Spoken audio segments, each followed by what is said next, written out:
everybody, welcome to Guess What? It's Gluten-Free. I'm your host Shannon Trelease, and today I'm going to show you how to make a gluten-free corn jalapeno chowder. So let's get started. We're going to start by putting a little drizzle of olive oil in a big pot. Get your burner going on like kind of a medium heat to get everything sizzling.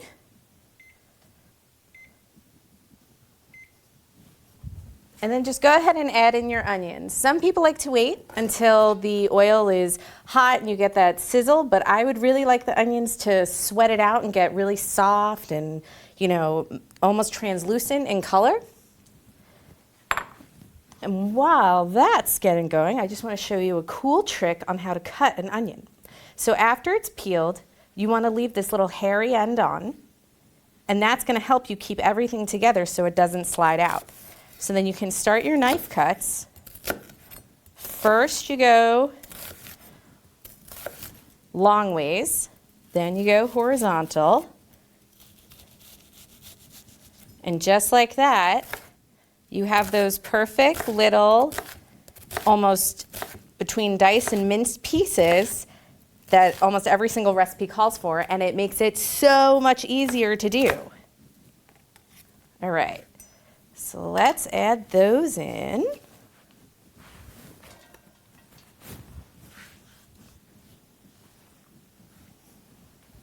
And then we always like to add some salt and some pepper because salt and pepper always brings a lot of flavor to every party. Like 2 pinches, you know, it doesn't have to be perfect. Couple of turns of your pepper mill or, you know, plain old shaking pepper is fine. Give everybody a stir. So everything gets covered in the olive oil. And now we're going to move on to the bacon. So normally this recipe calls for, and you're not going to believe this, get ready, you're going to faint, a whole pack of bacon.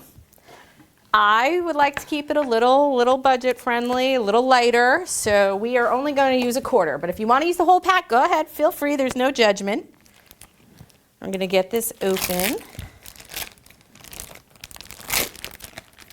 And then quarter cut onto a separate cutting board because it's meat. So you always want to make sure that you keep your meat separate from your vegetable board.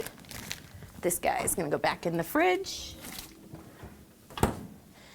And we're going to get our knife cuts going on this. So because this is going in the chowder, nobody wants big, huge pieces of bacon that, you know, aren't crispy. So really this is just to flavor it and give it a little body. So make sure that when you cut it, you cut them more on the small side, almost like a mince as best you can with bacon. See, maybe even like a little bit finer than what I did. I'm probably going to cut them one more time. So the inspiration for this recipe actually came from watching the Food Network. I saw somebody make a chowder similar to this, and I thought, that looks really good. How can I make that gluten-free? So you're not going to believe how easy it was. All I did was substitute with a gluten-free flour, and voila, it became gluten-free. I don't know how many of you chowder lovers out there have had trouble like I have finding a gluten-free one, but they're hard to come by. So I just wanted to show you all how easy it is to do yourself. So we're going to add in our bacon. We're going to get this over here. We're going to just wash our hands because we just touched a bunch of meat. We're going to give our knife a wash. All right. Sorry. Dry and dry.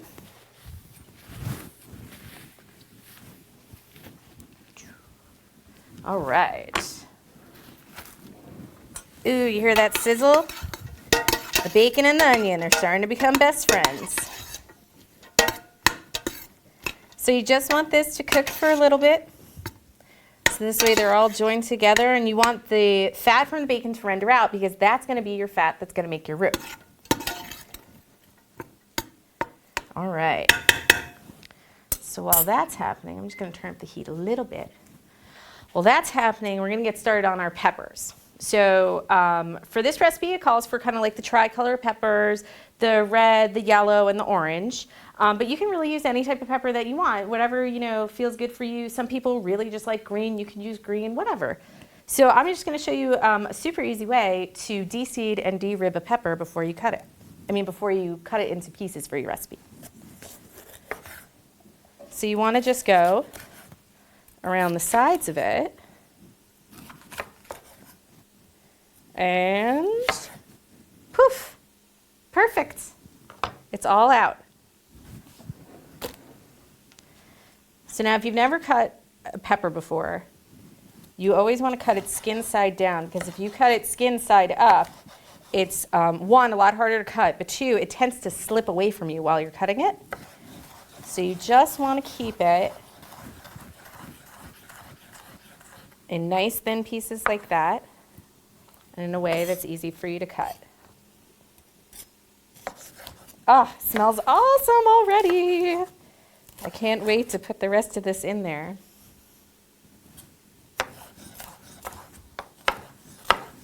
And generally, when you make recipes using vegetables like these, you always want to check the cook times, because sometimes, you'll add things together where one might cook a little quicker than the other. And when that happens, then you end up with mushy vegetables. But when you get them in so they can cook at the time that they need to, everything ends up almost like restaurant quality, and it's delicious. So a little bit of my backstory is I found out that I had to be gluten-free when I was about 20 years old. And up until that point, I was eating bread, pasta, pizza, everything under the sun. And when I found out that I had to go gluten-free, that first year, it was like every time I ate was like homework. It was crazy. And the grocery store was very overwhelming back then. And now there's like everything under the sun gluten-free. But what I found was that it is actually so easy to take it out of your diet. It's overwhelming at first, but once you, figure it out and get a little used to it and learn how to cook some things on your own, it's great. It's, you don't miss it. You don't miss that kind of heavy feeling that bread leaves you with afterwards. All right, give these guys a stir. Oh, I wish you guys could smell this. All right, everybody looks pretty good and incorporated, so we're going to add our peppers. Doesn't matter what order, whatever you like. And you always want to make it a point to season everything as you go.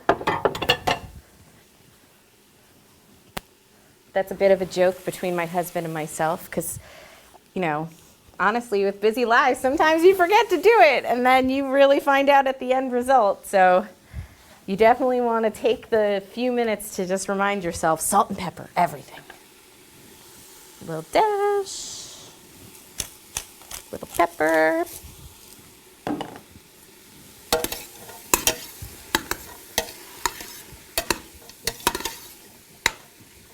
I don't know if you can see it. Isn't that beautiful? I'm going to step back so you can take the money shot of that. It's gorgeous. And this would be really good pretty much any time of the year. Of course, winter, when it's like it's cold out and you want to get all cozied up with some nice warm soup. But also, it's fun in the summer too, because that's like clam bake time. All right, so let's get going on our jalapeno.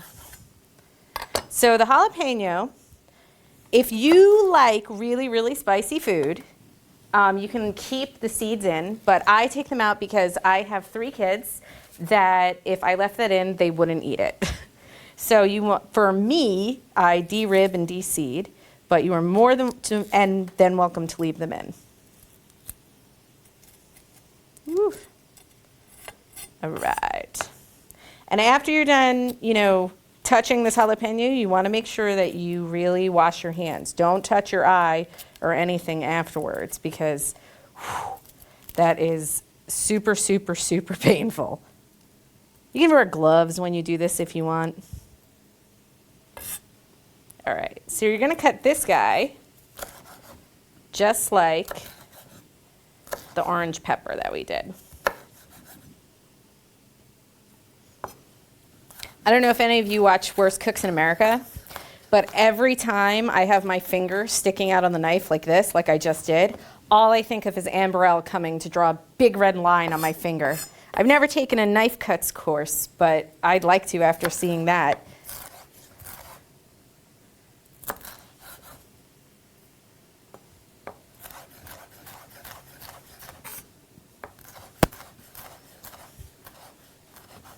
All right, let's get this guy in there. And what I also found, peppers are a great thing to start kids off with cooking. My 9-year-old son, we just started to let him use a semi-sharp knife, and he has a great time making vegetable platters and things like that for the holidays. You know, and his job is the peppers and carrots, and it's just a breeze for him to do it. All right, so let's stir these together.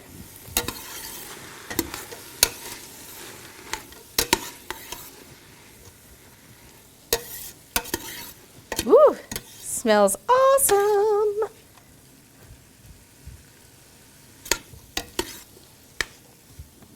All right. So now let's talk herbs.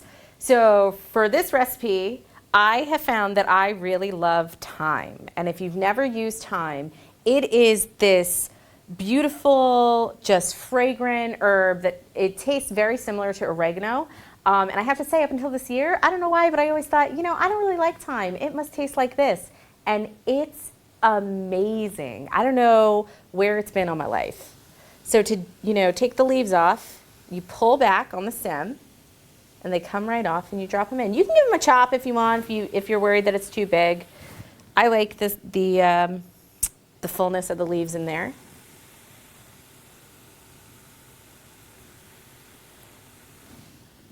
And thyme is also really good on chicken and steaks and stews and maybe like beef-based soups, things like that.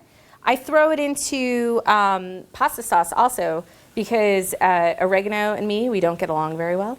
But I found that thyme, we get along great. So it definitely takes the place of that, you know, authentic, like Italian-style pasta sauce flavoring. You get it right in, you know, the same section that you get your dill and your parsley. All right, almost done. See how easy this is? A little bit of the stem is okay in there too. Not the woody part, but the softer part is okay. All right. Last but not least. Okay, let's clear our cutting board. Give everybody a stir. Add some salt to your time. No, I'm just kidding. But everything looks like it is getting along really nicely in here. Oh, if you could smell that at home. Woo! It is just so fragrant. All right, so let's check this out.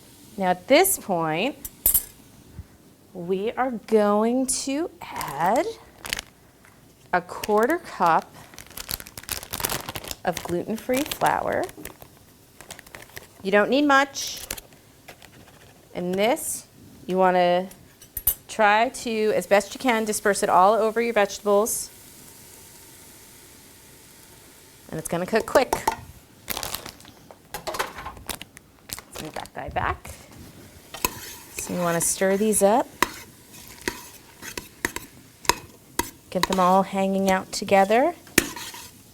And you let this mix and cook for a little bit because you want that flour taste to cook out. Even though it's gluten-free flour, it's still going to have that floury taste. And you can use any gluten-free flour that you want. There are all different types on the market. I tend to like the ones that are mostly rice-based. I feel like they mimic real flour, but that's just my personal opinion. That you can do whatever you want with it. Okay, now we are going to grate some cheese. So you don't need a lot of cheese, and I'm using a sharp white cheddar, and I prefer to get the white cheddar over the yellow, just, you know, because cheese isn't bright yellow, but you could use whatever you want. You could also do like a Monterey Jack in this. You could do a pepper jack. You could do maybe a taco mix. Possibilities are endless, you know, and it's your kitchen, so experiment, go crazy. All right. Let's see how we're looking here. And I like to give it a tap so I don't have to reach my hand in. Poof, we're out. All right, so, whoop, hold on, I got snagged. So at this point, don't panic, it's not burning. You want that little bit of browning. So at this point, set aside here, I did 2.5 cups of chicken broth that I brought to a boil, and I put some chicken bouillon cubes in it. It was 1 cube per cup, and I let it melt down. And now we're gonna pour this whole thing into here. And that's what I like about this recipe, is that it is just like a one-pot meal. There's barely any mess after. And as you stir it together, use your spoon and scrape across the bottom. And that's gonna bring up all those delicious brown bits that have now caramelized on the bottom of your pot.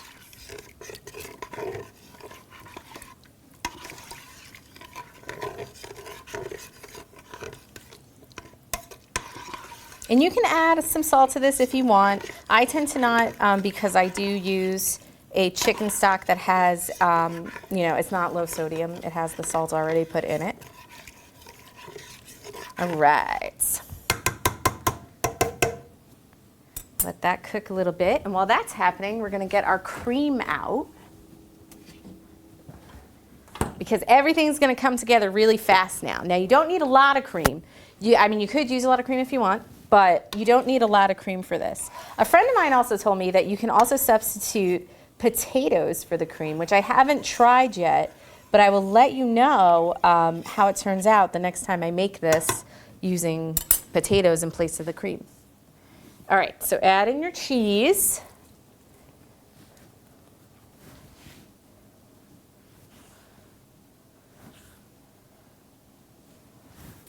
Okay, and I need to grab our corn.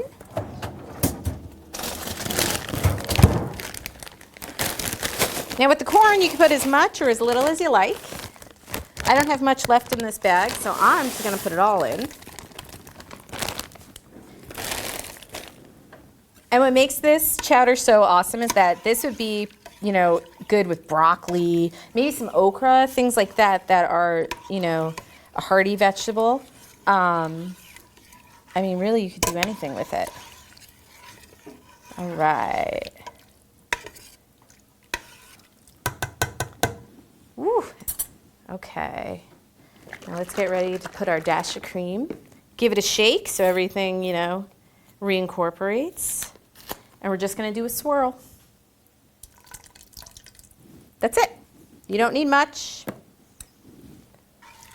And get everybody mixed together.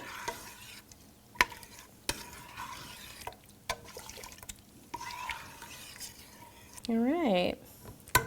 Now just let this cook for about 2 to 3 more minutes, and it'll get really bubbly and it'll really come together. I think I'm just going to add a little bit more pepper. A little more salt.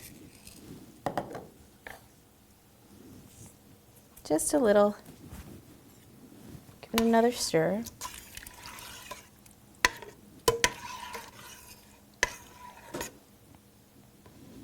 All right.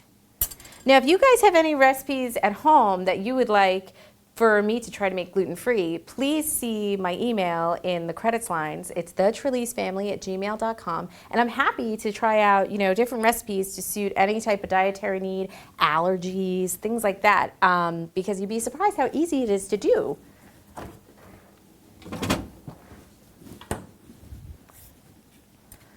You can also add fish to this recipe. Maybe some scallops, some shrimp would be really good.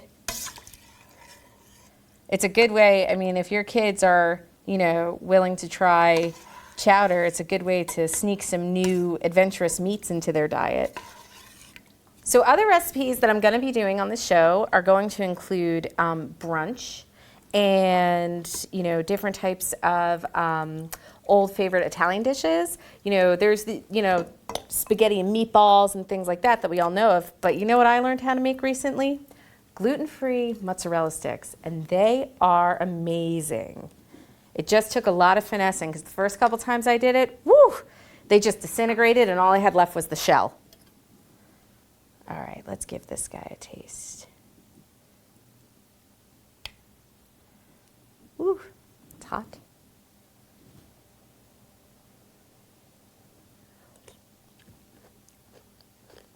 Yum! The corn is cooked just right. It's like not too mushy, not too, you know, not too hard still. It tastes like I just shaved it off of fresh corn on the cob. And that's the best, like when you have frozen vegetables, you always want to add them at the end because they are already, you know, pre-done and everything. So when you add them like peas, corn, broccoli would take a little bit longer. You know, you want to flash stew them right at the end there. And you can just leave this on the stove for a little bit because it's going to get thicker. And when you put it away, I mean, you could do this like a make-ahead, put it in your fridge, and it just gets better and better the longer it sits. I'm trying to think of what else I want to tell you guys to come back. Other recipes that I've learned how to make are gluten-free chicken nuggets. That's usually a big favorite amongst my friends and family. We'll also be having like some of my friends on as guests to help me cook. And my kids, my 3 kids, Jackson, Lily, and Noah, they love helping me cook all the time. One of their favorite things to help me cook actually is vanilla breakfast muffins, which is a separate show that we'll do. So, you know, like I said, if you guys want to get in contact with me, ask me some questions. If you are now becoming, you know, gluten-free yourself, let me know how it's going. If you need any guidance of where to shop in the store, because I like to cook friendly and on a budget. That's my thing. All of this, I got all this on sale. The peppers were $1 each. They were just happened to be on sale at the store this week. The bacon, we did a bulk buy. Corn is bulk buy. You know, this delicious bowl costs maybe under like $8. So, yeah, let me know.